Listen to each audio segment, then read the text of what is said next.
Hello my dear student, welcome back to my YouTube channel. आज की मेरी इस क्लास में आप लोग का बहुत बहुत स्वागत है। और आप यहाँ पे वीडियो में स्टार्टअप जो हुआ है चैप्टर हिस्ट्री यानी इतिहास क्लास 10th के लिए, जो है यूरोप में राष्ट्रवाद, यानी पहला लेसन है। और पहला लेसन में जितना भी ऑब्जेक्टिव होगा उस पूरे ऑब्जेक्टिव का हम लोग डिस्कशन इस वीडियो में करने वाले हैं। और इसमें आप देख लीजिए, लगभग आपको हम बता देते हैं कि लगभग 68 तक इसमें टोटल ऑब्जेक्टिव क्वेश्चन है, इसलिए इस वीडियो को हम लोग फास्ट ऑब्जेक्टिव करेंगे। आप लोग भी इस वीडियो में बने रहिएगा लास्ट तक ले, है ना। आप पढ़ाई कर चुके हैं फर्स्ट लेसन का, तो आप सिर्फ ज़्यादा से ज़्यादा लगाने की कोशिश कीजिए ताकि आपका ऑब्जेक्टिव प्रैक्टिस जो हो वो बेहतर हो और रिजल्ट जो आए आपका बेहतरीन आए, है ना। एक भी ऑब्जेक्टिव क्वेश्चन आपका जो हो इससे बाहर ना आएगा और आपकी तैयारी जो रहेगी वो बेहतर रहेगी। तो चलिए देर ना करते हुए हम शुरू करते हैं वीडियो को।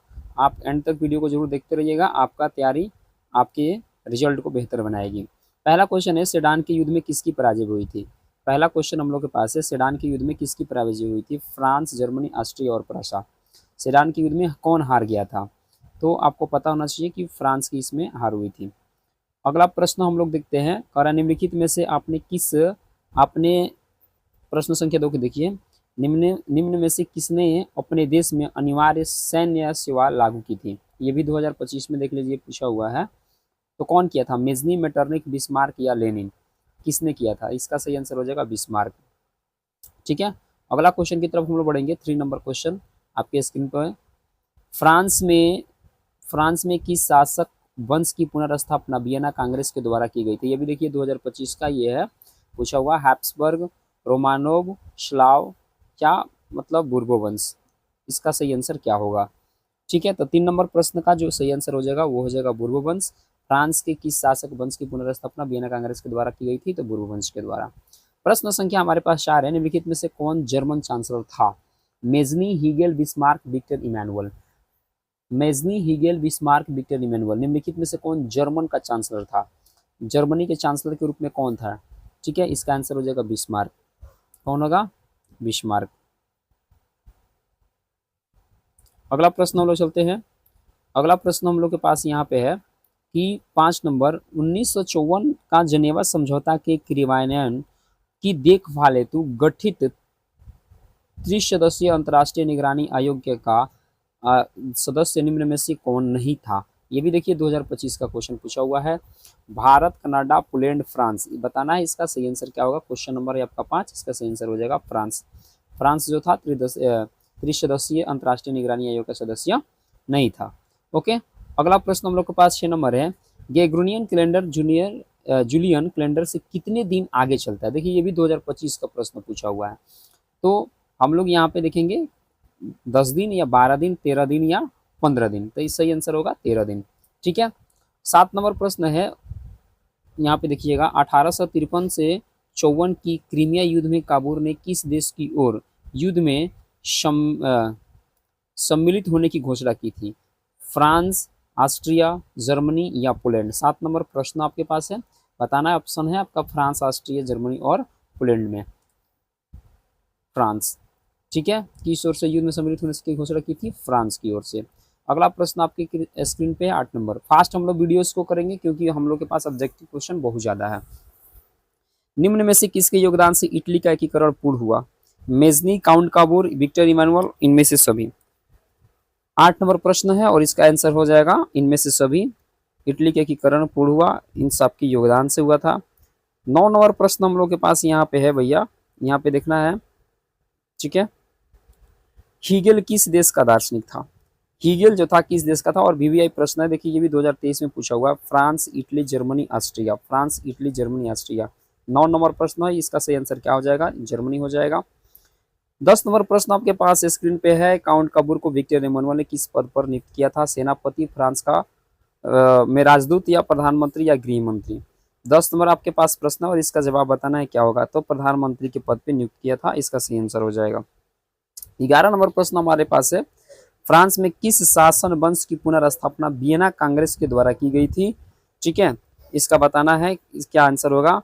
हैप्सबर्ग, आर्लिया वंश या बुर्बो वंश या जर्साई। 11 नंबर प्रश्न आपके पास स्क्रीन पे है और इसको आपको बताना है कि इसका सही आंसर क्या होगा। तो आंसर हो जाएगा बुर्बो वंश। ठीक है, आगे बढ़ा जाए। प्रश्न अगला है 12 नंबर, देखिए यूरोपवासियों के लिए किस देश का साहित्य और ज्ञान विज्ञान प्रेरणा स्रोत रहा। ये प्रश्न भी आने का जो चांसेस है, और ये 2018 में पूछा हुआ है। तो मेजनी जर्मनी, यूनान, तुर्की और इंग्लैंड। प्रश्न संख्या आपके पास 12 है, इसका आंसर होगा यूनान। ठीक है, याद रखना है। अगला प्रश्न की तरफ बढ़ा जाए। मेजनी का संबंध किस संगठन से था।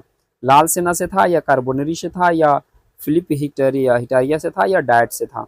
बताना है 13 नंबर प्रश्न का इसका सही जवाब क्या होने वाला है। तो इसका सही जवाब होगा कार्बोनरी। मेजनी का संबंध किससे था, कार्बोनरी संगठन से था। 14 नंबर प्रश्न आपकी स्क्रीन पर है कि जर्मन रैन राज्य का निर्माण किसने किया था। और देखिए 2022, 14, 16 ये कितना बार प्रश्नों को रिपीटेशन में डाला गया है। तो इसका सही आंसर हो जाएगा नेपोलियन बोनापार्ट, जर्मन रैन राज्य का निर्माण किया था। अगला प्रश्न की तरफ बढ़ा जाए। जेल्वराइन एक संस्था थी क्रांतिकारियों की, व्यापारियों की, विद्वानों की, पादरी और सामंतों की। ये भी देखिए 2022, 2011 में पूछा हुआ है। तो आपको हम बता देते हैं कि ये टोटल क्वेश्चन बैंक का ही क्वेश्चन है, जो 2011 से लेकर 2025 तक पूछा हुआ है। तो आप अगर इस वीडियो को देख रहे हैं तो आपका प्रीवियस ईयर अच्छा से होने वाला है कंप्लीट, कि पहला लेसन से कौन कौन क्वेश्चन उठाया हुआ है।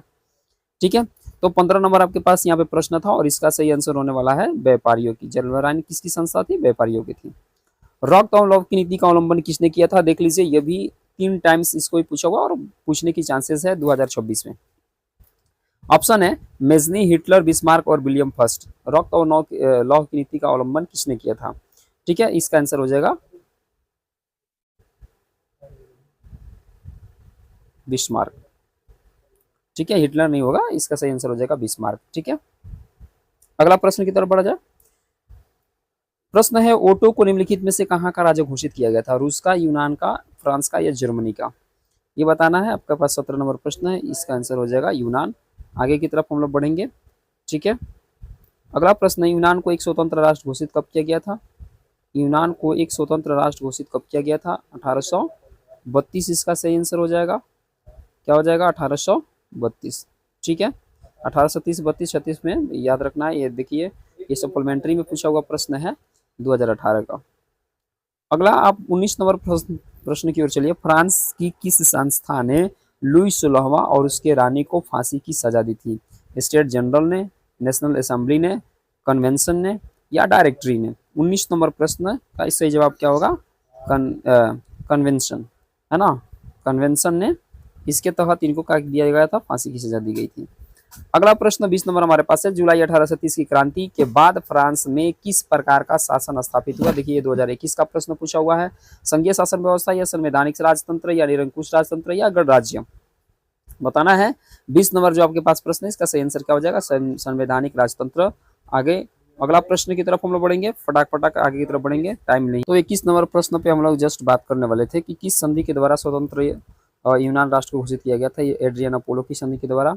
22 नंबर प्रश्न है, 9 गुलेल्फ आंदोलन का प्रणेता कौन थे। प्रणेता कौन थे, मतलब इसका जो होता है कि जो मेन लीड करता है, लीडर जो होता है वो कौन थे। दांते, या मेकियावेली, या गैरिबाल्डी, या जियोबर्टी। 22 नंबर प्रश्न आपके पास यहाँ पे है, और 22 नंबर का जवाब होने वाला है आपका जियोबर्टी। ठीक है, प्रश्न संख्या हम लोग 23 की तरफ जस्ट बढ़ने वाले हैं। प्रश्न संख्या 23 से निम्नलिखित में से किस युद्ध के परिणाम स्वरूप जर्मनी का एकीकरण हुआ था। आपके पास यहाँ पे प्रश्न है, क्रीमिया का युद्ध, या प्रेसा डेनमार्क का युद्ध, या सेडोवा का युद्ध, या सीडान का युद्ध। आपको बताना है प्रश्न संख्या 23 का आंसर क्या होगा। तो ये सीडान का युद्ध याद रखना है ना। जर्मनी का एकीकरण किसके द्वारा संभव हुआ था, सीडान का युद्ध। ठीक है, 24 नंबर प्रश्न की तरफ बढ़ते हैं हम लोग। निम्नलिखित में से किस वर्ष अलेक्जेंडर चिपसिलांटी के नेतृत्व में यूनान का विद्रोह शुरू हो गया था। हम लोग बढ़ने वाले हैं 24 नंबर प्रश्न की ओर, और इसका सही आंसर हो जाएगा 1821। ठीक है, अगला प्रश्न की तरफ बढ़ेंगे हम लोग। थोड़ा सा फास्ट वीडियोस को ज़्यादातर करने की कोशिश करेंगे, क्योंकि इससे ये फायदा होगा कि हमारा टोटल 60 क्वेश्चन कम समय में हो जाए। 25 नंबर क्वेश्चन है, हितेरिया फिलाइक नामक संस्था का स्थापना किसने किया था। 25 नंबर क्वेश्चन को देखिए, पेरिस में, लंदन में, ओडिशा में, या इनमें से कोई नहीं। 25 नंबर क्वेश्चन को आप देख लीजिए, इसका सही आंसर हो जाएगा ओडिशा। 26 नंबर जो है, 26 नंबर प्रश्न, निम्नलिखित में से कौन जैकोबिन क्लब का सदस्य था। टीपू सुल्तान, या मुर्शिद कुल्ली खान, या बाजीराव, या इनमें से कोई नहीं। 26 नंबर आपके पास प्रश्न है, इसका सही आंसर हो जाएगा टीपू सुल्तान। 27 नंबर क्वेश्चन है, कि वियना सम्मेलन में मेजबानी निम्नलिखित में से किसने किया? मेटरनिक ने किया या बिस्मार्क ने किया या चार्ल्स दशम ने किया? इनमें से कोई ने किया। 2021 में प्रश्न पूछा हुआ है। तो 27 नंबर का आंसर हो जाएगा मेटरनिक। ठीक है, क्लियर। आगे की तरफ बढ़ते हैं। चार्ल्स एल्बर्ट निम्नलिखित में से कहाँ का शासक था? सर्डिनिया, पिडमाउंट, पोलैंड, हंगरी या यूनान? 28 नंबर क्वेश्चन है और इसका सही आंसर हो जाएगा सर्डिनिया, पिडमाउंट। 29 नंबर क्वेश्चन आपके पास है। फ्रांस में नेपोलियन संहिता किस वर्ष लागू की गई थी? 1789 में, 1799 में, 1804 में या 1815 में? फ्रांस में नेपोलियन संहिता किस वर्ष लागू की गई थी? इसका सही आंसर हो जाएगा 1804 में। 29 का सही आंसर हो जाएगा सी। अगला प्रश्न, हंगरी का अधिकांश जनता कौन सी भाषा बोलते थे? इतावली, मैग्यार या फ्रेंच, पोलिश? कौन था?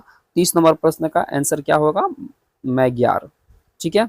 अगला है, नेपोलियन ने जर्मनी में किस संघ की स्थापना की थी? ट्रांसपेडेंट संघ या सीसेल पाइन संघ या राइन संघ या इनमें से कोई नहीं? 31 नंबर प्रश्न हमारे पास है और इसका सही आंसर हो जाएगा राइन संघ। याद रखना है, बीबीआई प्रश्न है। 32 नंबर प्रश्न है कि वियना सम्मेलन का आयोजन किस वर्ष हुआ था? 1804 में, 1805 में, 1815 में या 1830 में? 32 का इसका आंसर क्या होगा? सी, 1815 में वियना सम्मेलन हुआ था, जो आप लोग मेटरनिक के समय में हुआ था, आपको पता होना चाहिए। किस वर्ष गैरिबाल्डी ने रोम पर आक्रमण की योजना बनाई? 1862 ईस्वी में या 1870 में, 1872 में या 1876 में? 33 नंबर प्रश्न आपके पास था और इसका बताना है सही आंसर क्या होगा। गैरिबाल्डी ने रोम पर आक्रमण की योजना कब बनाता है? ठीक है, प्रश्न संख्या आपके पास 33 है और इसका सही आंसर बताइए क्या होगा? 1862। 34 नंबर है, बुर्बो राजवंश का शासन किस देश में था? रूस में था या इंग्लैंड में था, फ्रांस में था या अमेरिका में था? 34 नंबर प्रश्न का आंसर क्या होगा? याद रखिएगा, बुर्बो वंश जो था वो फ्रांस में था। ठीक है, अगला प्रश्न की ओर हम लोग बढ़ रहे हैं। चलिए, मार्सिले किस देश की राष्ट्रभक्ति का गीत है? मार्सिले किस देश की राष्ट्रभक्ति का गीत है? इटली का, जर्मनी का, रूस का या फ्रांस का? प्रश्न संख्या 35 है, आप इसका जवाब देखिए फटाक। अगर आपको पता है तो आप देने की जरूर कोशिश कीजिए। इसका सही आंसर हो जाएगा फ्रांस। और आगे बढ़ते हैं। 36 नंबर हमारे पास प्रश्न है, सन 1870 में फ्रांस और प्रसा के बीच युद्ध कहाँ हुआ था?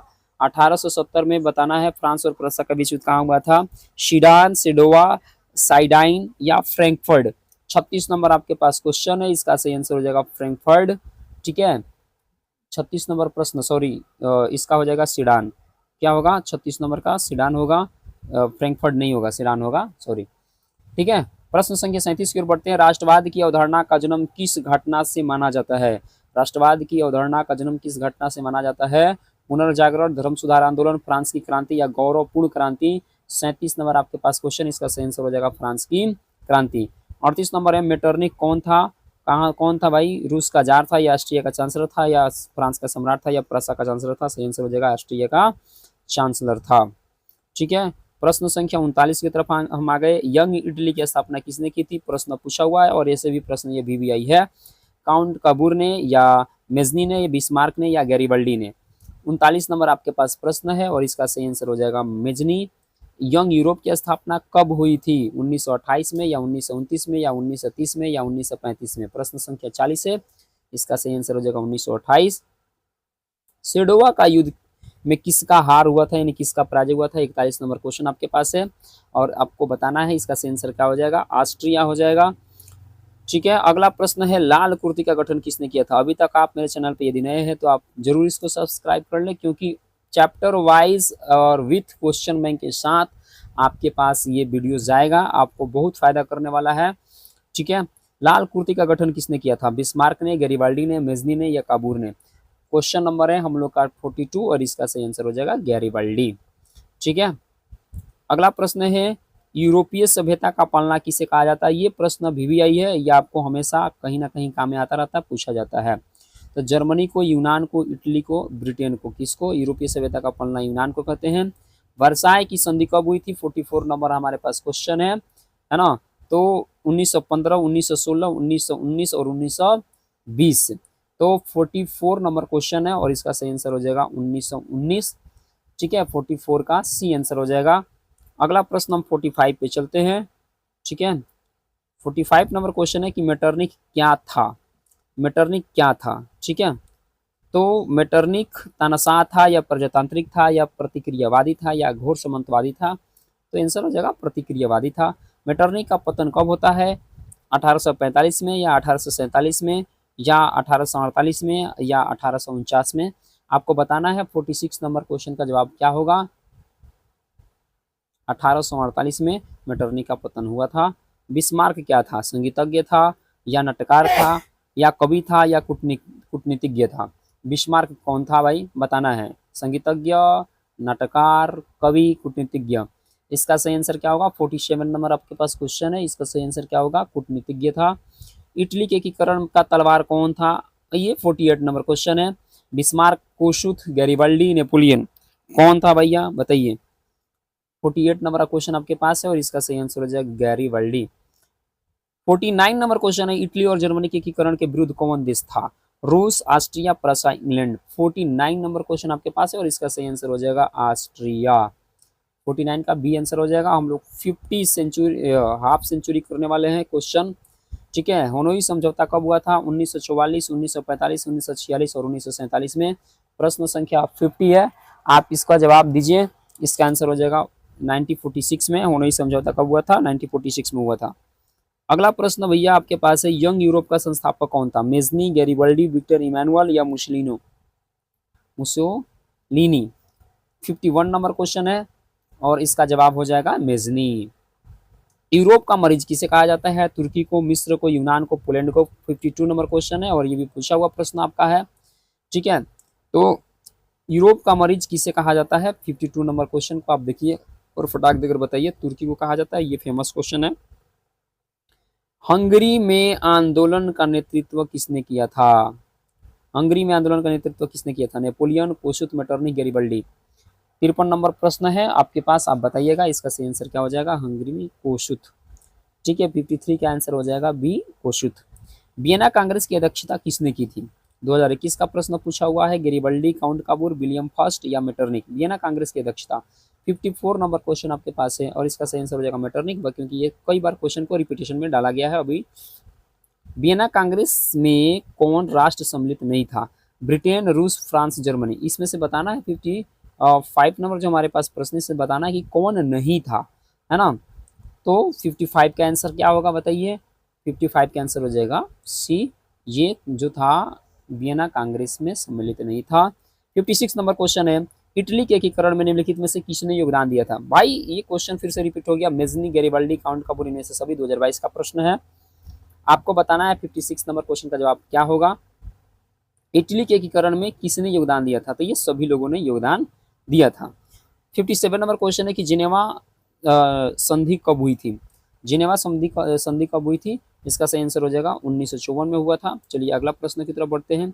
मेजनी का संबंध किससे था, लाल सेना से था, कार्बोनरी से था, डाइट से था, जलवेराइन था, क्या था। 2023 का ये प्रश्न है। 58 नंबर क्वेश्चन आपके पास है, इसका सही आंसर हो जाएगा कार्बोनरी, क्योंकि ये क्वेश्चन आपसे जस्ट इसी वीडियो में हो गया है।